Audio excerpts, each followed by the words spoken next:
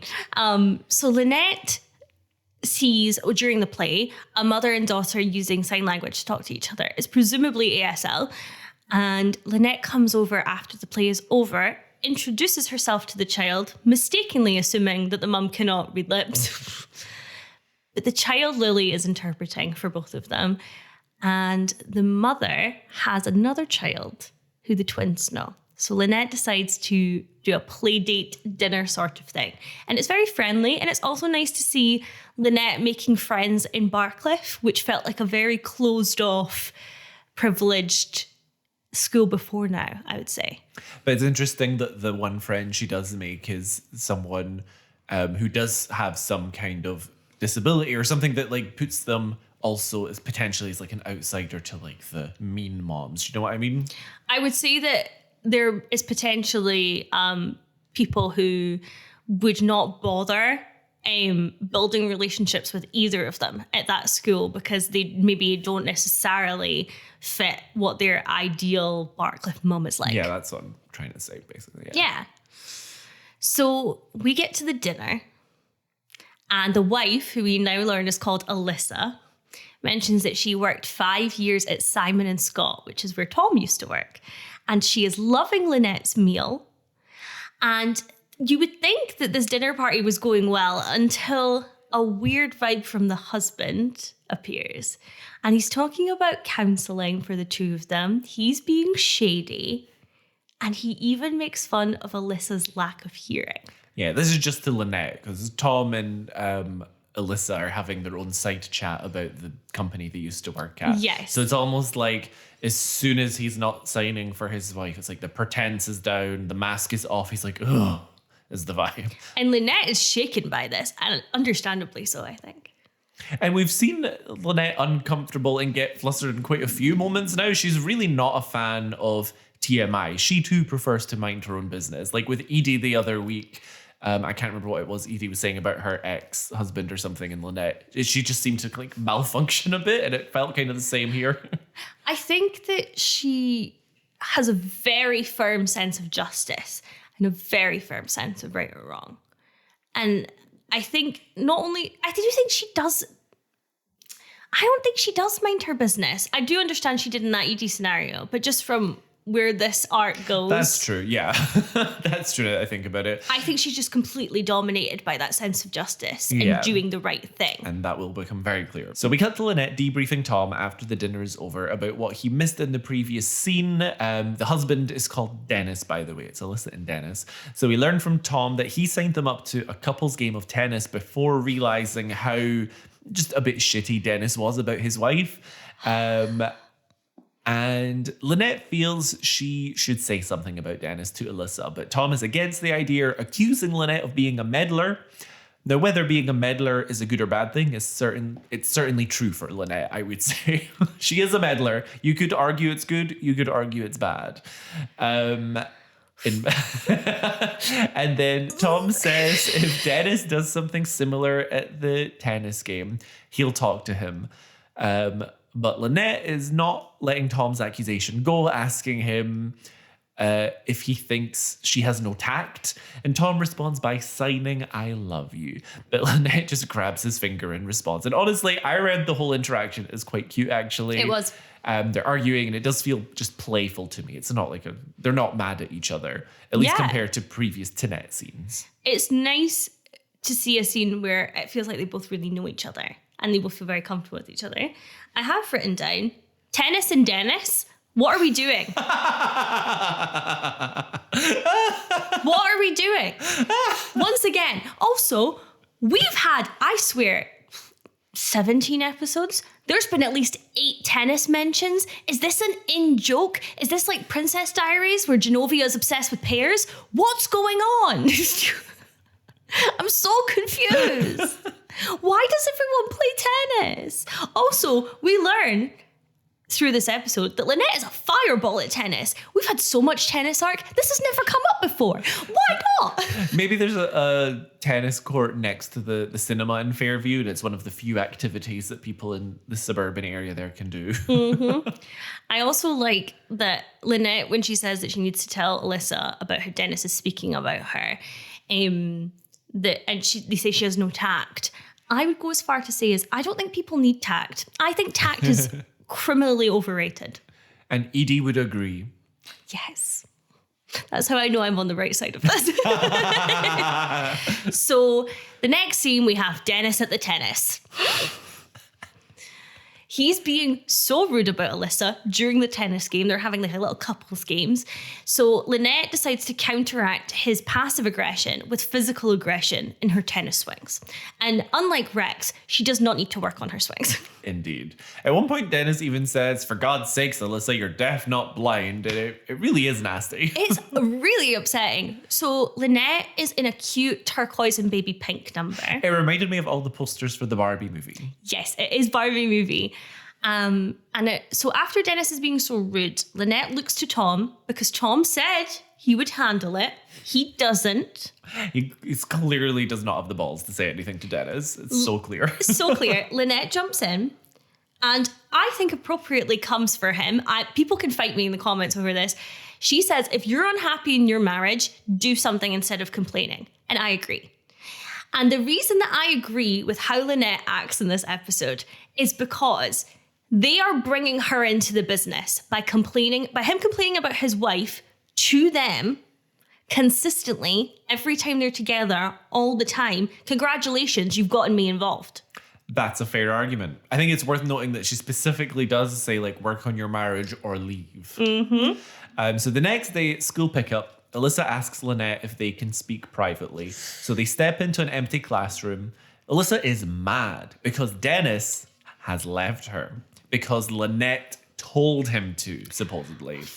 Lynette tries to defend herself, but when things get a little heated, Lynette has to stop Alyssa, who she can't understand when she speaks quickly. So Alyssa calls Lily, her very young daughter, in to translate her signing. And I'm going to quote this directly because it cracked me up so much. And please remember, this is all in the voice of a very young child. Yes. So, imagine the voice of literally like Matilda. That's the vibe. Dennis said you yelled at him for saying stuff behind my back, and he said you told him our counseling wasn't working. Where the hell do you come off telling people to stop counseling? Sure, we have our share of problems, financial, emotional, sexual, but we were solving them. The emphasis on sexual saying is so punchy from the little girl is so funny. It's so weird. And at one point, Lynette makes Lily leave and then realizes she can't understand her and says, Lily, we're coming back. And then Lynette basically apologizes, saying she was just trying to help.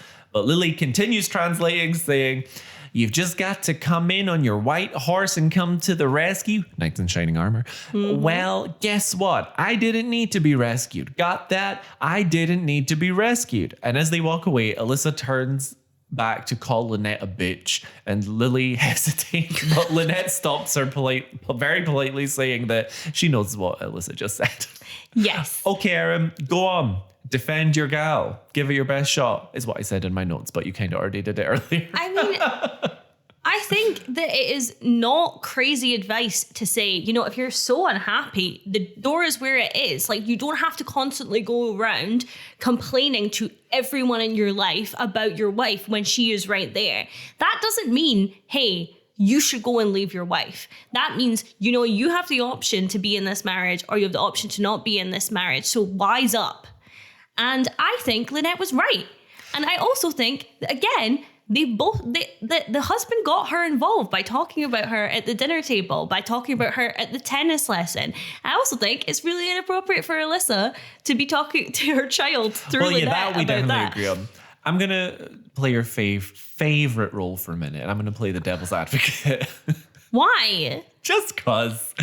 So here's my take though. Like, I feel like Lynette should have gone to Alyssa, not Dennis, because, if at all, because the thing is, sure, Dennis got them involved. If she was going to say anything to Dennis, she should have said, like, you're making me uncomfortable with these comments, because that's about her. Mm-hmm. But she's only met these people once before. This is her second time meeting it, and she really is making a lot of assumptions because she doesn't know these people. She doesn't know their dynamic. And look, you know what? Maybe I don't need to play devil's advocate, but you know what I mean. I think it's very important that she specifically said to him, she didn't say, you're unhappy, you should get out. She said, if you're unhappy in your marriage, do something instead of complaining. That's what she said. Sure. And I don't have that much skin in this game, so sure. Team Lynette. And again, you're right. She probably could have taken Alyssa aside and had that conversation with her. But I also think that in the moment, it was it was Dennis being inappropriate, so it was Dennis she called out. Fair.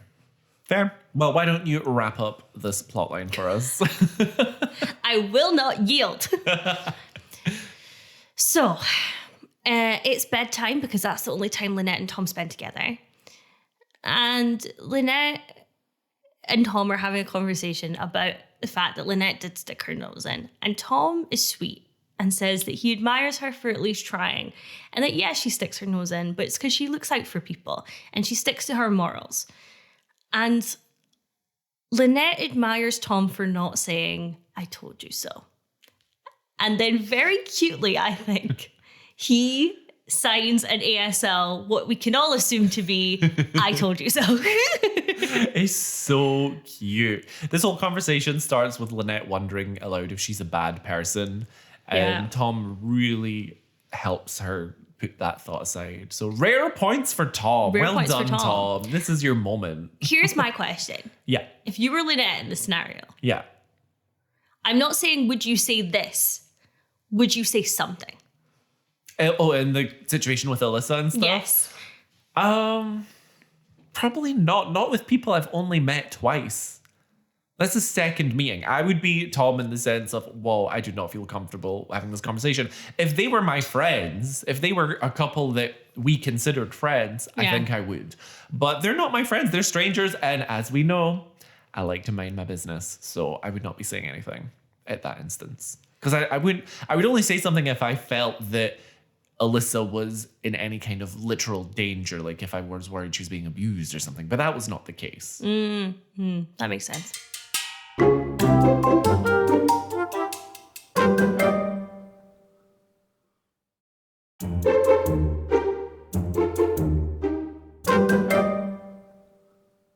So Carlos comes home and he is buzzing with the news that he's been offered a plea bargain in his case, which he explains to Gaby means the prosecution don't think they can win at trial. And so it's over, baby. Gaby jumps into his arms. They're thriving. Gaby is buzzing that they can keep the house. Yep. So she thinks. Carlos says they still have to sell the house to pay for the lawyer. He's not taking the plea bargain as it would mean 8 months in prison, which Gaby thinks is pretty reasonable given that he's guilty as sin. And I strongly agree, especially since he was looking at 5 years before. I think that's pretty reasonable.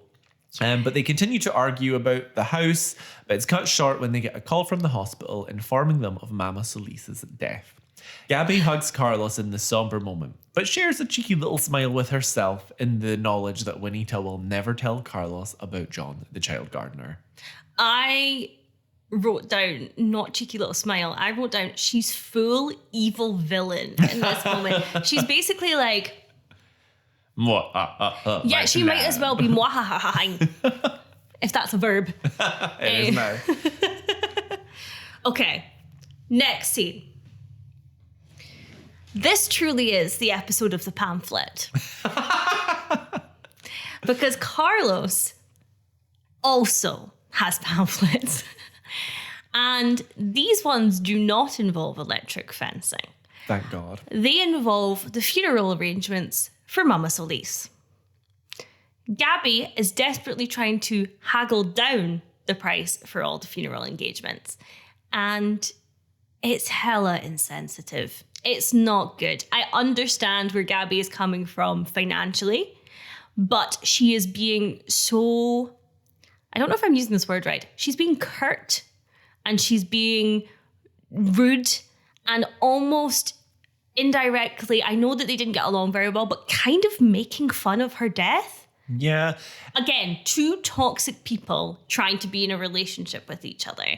And in some ways, I root for them as a couple because I feel like watching a rom-com where two people are awful is quite entertaining. Yeah. But in others, I'm like, these people need to be at least 6 dates away from each other. Yeah. So we then get another scene which we covered last week with Dagny Kerr, one of the Nurse Heisel scenes where Gaby goes to the hospital to check that Mama Solis didn't tell anyone about John the Child Gardener before she died, basically. And then for this next scene, I think we already had your quote of the week, didn't we? Yes. I was going to ask Erin, is your quote of the week in this scene too? But I also realised that we've also had my quote of the week, so I've clearly written 2 and not realised. I think I've written 2 and not realised 2 because, and I think it's probably going to be the same one. Yeah, okay. Yay! So we now cut to a phenomenal accessory donned upon Bree's head.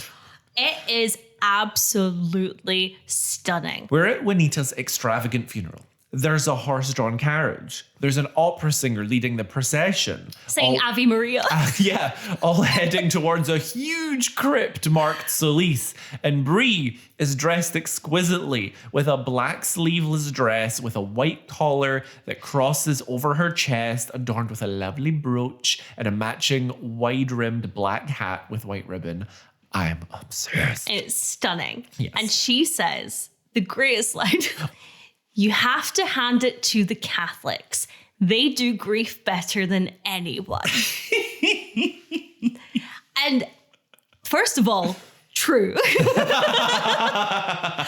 second, ridiculous. It's such a ridiculous sentence, especially when we know that Bree is a Protestant. As someone who grew up with the kind of remnants, how do I talk about this? As someone with Irish heritage, I found that particularly tickling. Next. I don't want anyone to say that I shy away from controversy. Oh.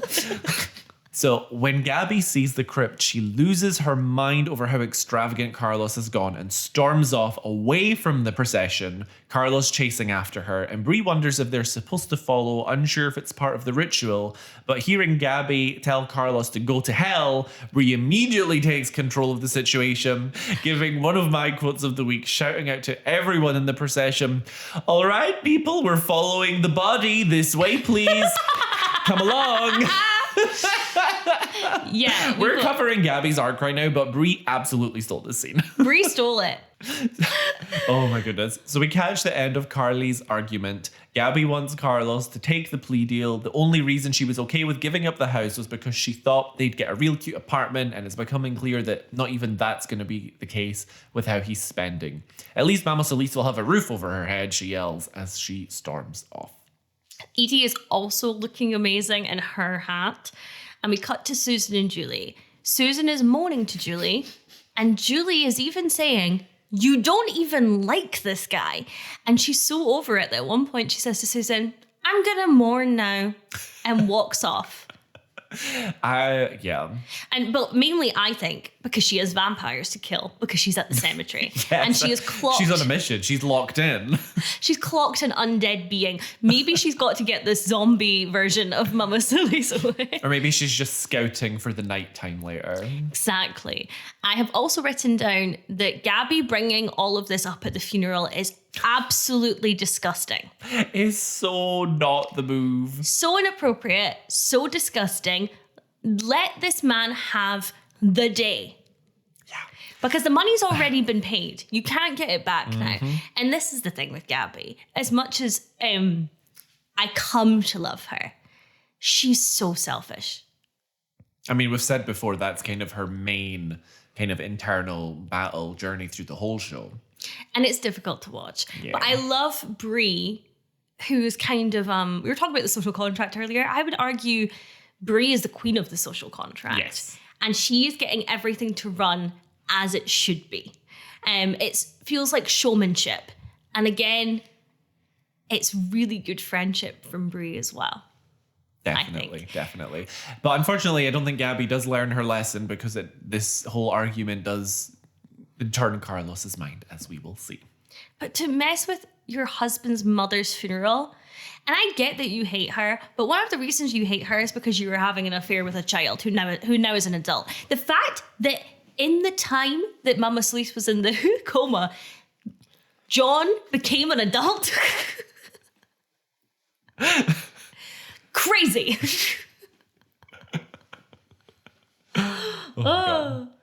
We got to Carlos and Gaby with Carlos agreeing to take the plea deal so that Gaby can keep the house. He has been writing down emergency numbers to give to Gaby so that she can keep the household running. And Carlos is right that he did disrespect her with the way that he's carried some of this out. But Gaby should not have been interfering with his grief on the day of his mother's funeral. Carlos makes Gaby promise to be faithful when he is gone. And Gaby promises. And they have quite a cute kiss and a cuddle. But again, they are both extremely awful people. Yeah, he may not be able to pick up on Gaby's extracurriculars, but at least he's self-aware enough because he acknowledges in this scene that he is a very jealous and possessive man. And he needs to hear Gaby promise. Yes, and also Gaby just looks really beautiful in this scene. As always. As always. Yeah. So then we have one more scene that we covered last week in which Gaby is essentially bribed by the ominous hospital man who we are calling Mark. And you'll simply have to listen to last week's episode to find out why. Oh, hi, Mark. Hi, Mark. Bestie. Friend of the pod. Did you not get that? That was a Tommy Wiseau reference. Oh my God, yeah. I've started to notice now, Jakub has started sending me edits of the pod going, I didn't realize this joke you made. Was that a joke? Is that what you were doing? Yes. You're just firing off too many. I can't keep up. I think I'm now going to have to start going, joke. Please don't. That'll be a nightmare for the editing. Pause for laughter. Insert laugh track of Jakub here. Sorry. No, absolutely. So basically the hospital bribe Gaby to avoid being sued over their breakdown in the chain of care that led to Juanita's death. So then we cut to Gaby in the car outside her house on the phone to her lawyer asking a hypothetical question in order to figure out if the government could take the money the hospital offered her as they have with their other assets amidst Carlos's legal situation. So we hear that Gaby was offered $1,600,000. And Erin, I'm going to need you to be... I'm going to need you to tell us what that is in today's money. But also the note I actually wrote was, Erin, I'm going to need you to be poorly taken care of in a hospital because I would love that kind of payday. Well, as someone who now officially has the 2004 inflation website bookmarked on my Google Chrome, that equates to, and I was shocked, $2,722,837.48. I would love that for buying a flat. It would just simply be so helpful. I mean, yeah, we could split it. Do you want me to go into a coma? I would love that. Let's do it after this episode. Did you ever? This is so messed up. I used to fantasize about being in a coma. I was such a weird kid. I fantasized about it. And I also used to fantasize all the time about getting amnesia because from television, I assumed that this is something that would inevitably happen to me. And I had a little book that I kept under my bed.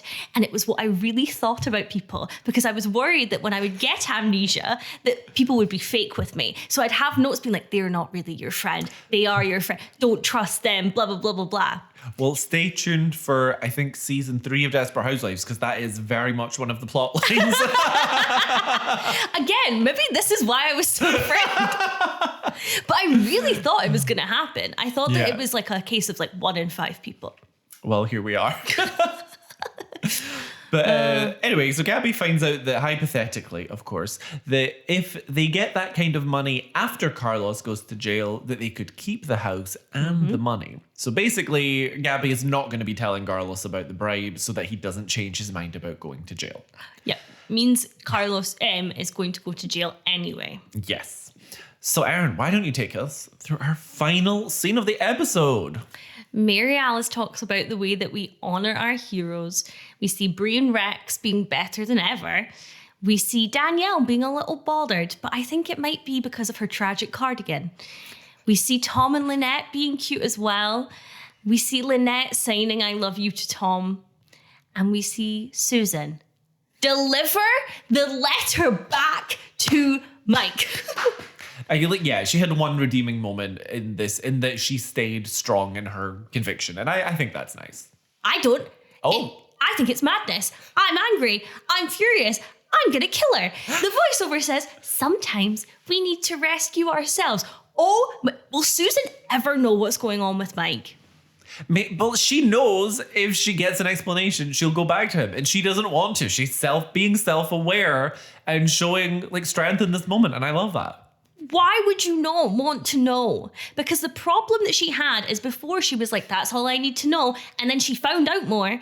And then she was like, I can't believe you didn't tell me this stuff. Now he's trying to tell her all the stuff again. And she's going to go, no, I don't need to know because I'll just forgive you. But when she finds out, she's going to kick off. We're going to simply have to agree to disagree. This is more of the Susan self-sabotaging, I think. This is her inviting the drama in. Fair. It was also sad when, in that little clip of Bree and Rex and Danielle just seeing the empty space at the dinner table where Andrew should be. Yeah, that was sad. Oh. Poor Danielle. She's having an awful time of it. Yeah. And she doesn't even know she's in a love triangle with John the adult gardener.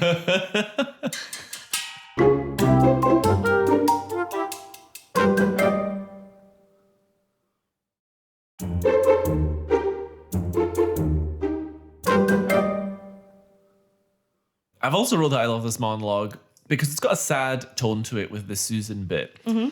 But I don't think it should be sad because not everyone finds the one, and that's okay. And it kind of acknowledges that in this monologue because like your life isn't all about that finding that someone else, you know? And I kind of like that in this. I think that it's important that, you know, you do have to rescue yourself sometimes. I think the reason that they kind of end it in this way as sad is because Susan is not one of those people. Susan is not one of those people that I think could be alone. You're so right for that. And that's not necessarily Susan shade, because I also feel that Edie has that same core wound. And I think it's why the two women headbutt so often. That's a great observation. A great observation to end on. Ooh. And yeah, much like Susan and Edie, we hope that the rest of you Oh my God. stay desperate. Much like Susan Meyer, Edie Britt, Erin McGee, and Jakub Tansey, we hope you stay desperate. See you next week. Bye-bye. See you next week. Bye. Thanks for listening to this week's episode. Be sure to check out our Instagram for visuals, behind-the-scenes content, and more. You can find us by searching for Modded, that's MEWDYD. Or just search for Mary Alice, What Did You Do? This podcast is brought to you entirely by us, Erin McGee. And Jakub Tansey. If you're enjoying the show, don't forget to leave us a review. It really helps us out. Join us next time for another episode of Mary Alice, What Did You Do?